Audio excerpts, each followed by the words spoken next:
there's a lot of saying in the blockchain industry saying that if there's garbage going in, then there's only garbage going out, right? So let's say you're an enterprise, and I'll give you an example. I was watching Channel News Asia, which is kind of like the national news agency that reports about global news, basically, in Singapore. And I was watching a mine in India, and it's not really a mine. It's like a field with a lot of people who are just living around the forest, and they were digging up mica. It's kind of like these minerals that you use for supercomputers, self-driving cars, cosmetics. I mean, China and Japan are like the largest importers of mica from these Indian villages. And there's only a handful of villages that actually produce these things. And it goes into every single cosmetics products out there. So these people or these companies don't really want to know where it's actually coming from, because all these people are actually illegal workers. They could be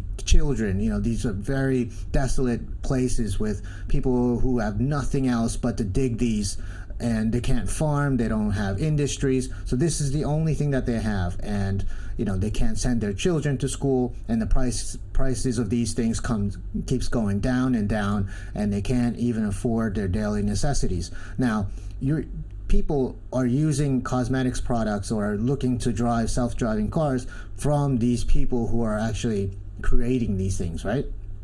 Or digging these things up.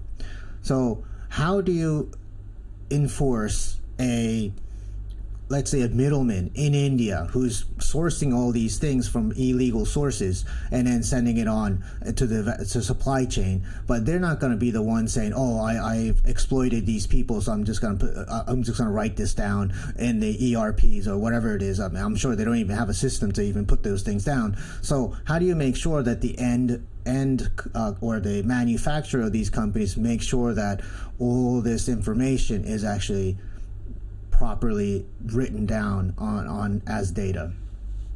So you make an excellent point in that, in the centralized ERP world, yeah, I can just say, yeah, it comes from this supplier. But in some scenarios like that, technology is not going to resolve that. That's going to take people.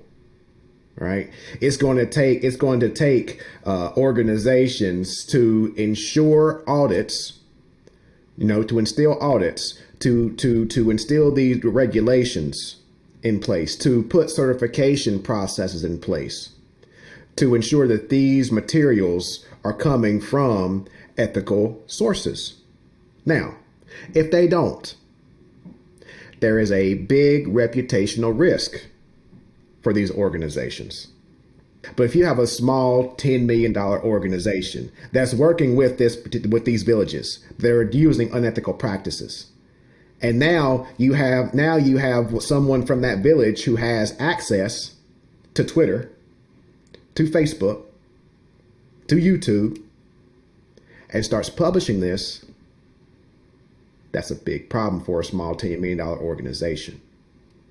Right. So there's a lot of reputational risk to acting unethically. And that's where corporate social responsibility, I call it social responsibility, because the term corporate social responsibility says that only $1 billion Fortune 500 companies can make a positive change. No, it's everyone's responsibility to make a positive change. It's the individuals in that village to report this, to make a positive change.